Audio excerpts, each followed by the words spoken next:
Shafer right now a comfortable lead, Marshall. 34 in front of Jaros, 25 in front of Duke. Duke working on a strike. Cut into that lead. But it's not going to happen. He is not in command of the pocket. Still searching. And this man right here, Ryan-Shafer, he is. Certainly a chance. Duke with 3 titles, Shafer with 2. But if his 3rd title is the Tournament of Champions, plus a $60,000 prize for first place, could be Shafer's year. And brings it back again, and it's another strike. And boy, I saw the 8-10 kind of kick out of there late, Marshall. You talked about $60,000 first prize, plus a 5-year exemption into this tournament. Very important. Duke will make the spare, but it's going to take more than just spares from Norm Duke, as Shafer has 4 strikes in a row, 3rd, 4th, 5th, and 6th frames. Let's make a shot here. Jaros in the 6th. He has thrown a lot of good shots. Scored no indication of how well he's bowled here. No, not this one. He's gotten more speed. Gosh. He's picked up the ball speed. Yeah, the ball is sliding down the lane. It's not picking back into the pocket. It just keeps going right. 6 pin around the bottom of the 10 in frustration for Jaros.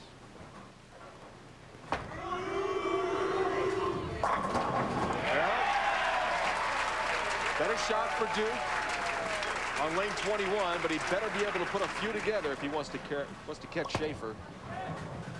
Jaros picks it up. Right now it's Ryan-Shafer in the lead, in command of this semifinal match. He's 35 pins up right now on Duke and 45 on Jaros.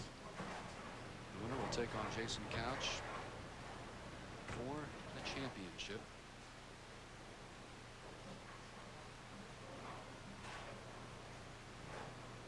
And for 5 in a row. Oh, solid 8. Oh, perfect shot.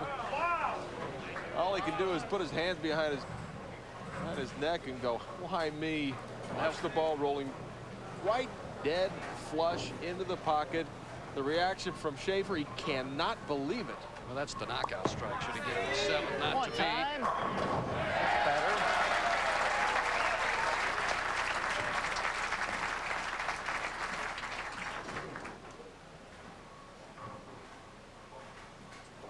Must keep his concentration, make the spare, still in command. No problem with the 8-pin, but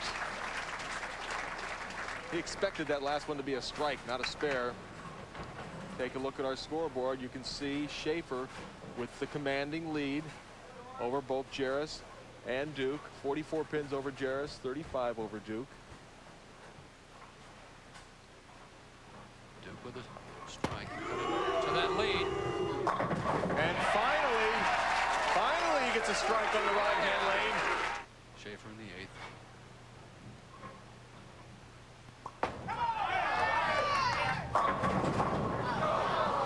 Carey now gone for Shafer, and could have turned on that one solid 8. That stopped the string of Shafer, and then Duke got up and he answered with a strike of his own in the 8th frame. Cuts that lead down.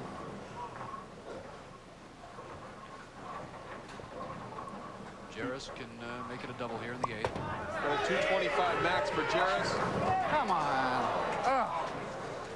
That was a lot better. He liked the shot.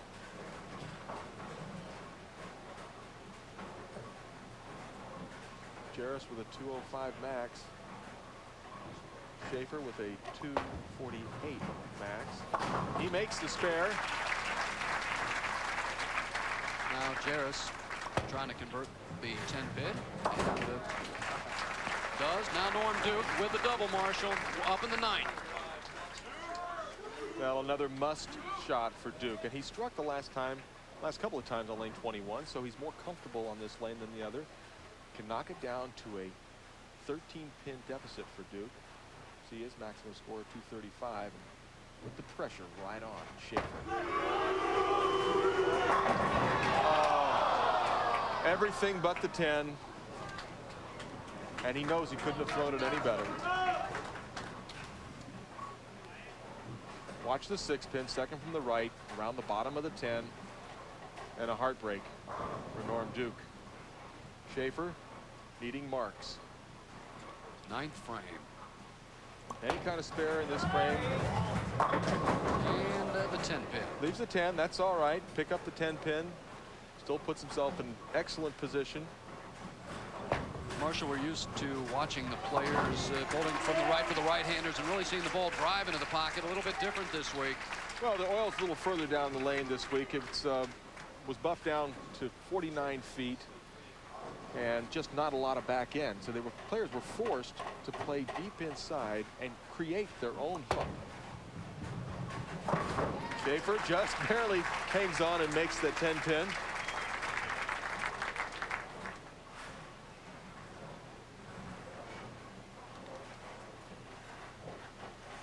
Jaros with a 205, best he can shoot. Shafer just needs to stay behind the line to take care of Jaros. Norm Duke can shoot 214. Well, Shafer with 9 count on the first ball. They give him 215. The best Duke can do is 214. So if Duke does strike out, Shafer needs just 9.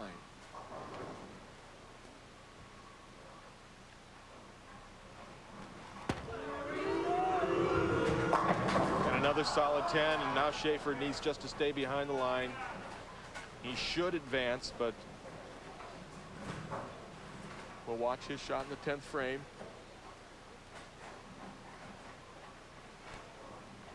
Like to start striking again, get ready for that match against Jason Couch for the title. And brings it in the pocket. So your winner, Ryan-Shafer. And Shafer, with a clean game, will take on our tournament leader, Jason Couch, trying to make it back-to-back TSC wins.